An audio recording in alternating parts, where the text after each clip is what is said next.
বিধান নুনদার খাইতে হবে, গুনগান গাইতে হবে। আমি আমার জীবনটারে অক্ষ করে দিয়েছি আল্লাহ রসুল আল্লাহ রসুল্লাহর আর অলিউল্লাহর দালালি করার জন্য।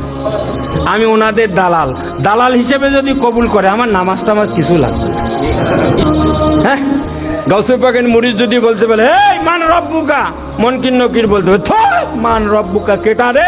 আমার রব আব্দুল কাদের। মা দীনুকা, अरे दीन कौन है? अब्दुल कादिर। सुभान अल्लाह बोल। मन नबीउका, बोले अब्दुल कादिर।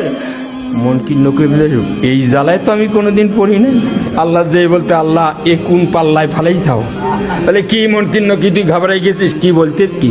বলে ওরে বলতেছি তোমার পরিচয় মান রব্বুকা, ও বলতেছে আব্দুল কাদের। মা দীনুকা আব্দুল কাদের, মান নবীউকা আব্দুল কাদের। বলে তুমি জানো আমার বন্ধু পরম চরম বন্ধু, সুবহানাল্লাহ বলেন, আব্দুল কাদেরের ঘোড়ার ঘাসিয়ে ও আব্দুল কাদের ছাড়া আমারও চেনে না। ওর চোখে শয়নের স্বপনে গাছের পাতায় যেদিকে তাকায় খালি দেখে আব্দুল কাদের। তা ও আর কি উত্তরটা দেবে তুই ক? সুবহানাল্লাহ বলেন না? এ ভাইজান জোরে বলেন না সুবহানাল্লাহ। সুতরাং ঘোড়ার ঘাসি হিসাবে যদি এই কেসা গায়, আপনি আমি যদি আশিকে ওলি হয়ে বলি যে খান বাহাদুর আহসানুল্লাহ বলে এটা আমার, তা আমার আর কোনো দরকার আছে? বলেন, জন্য দরকার আছে?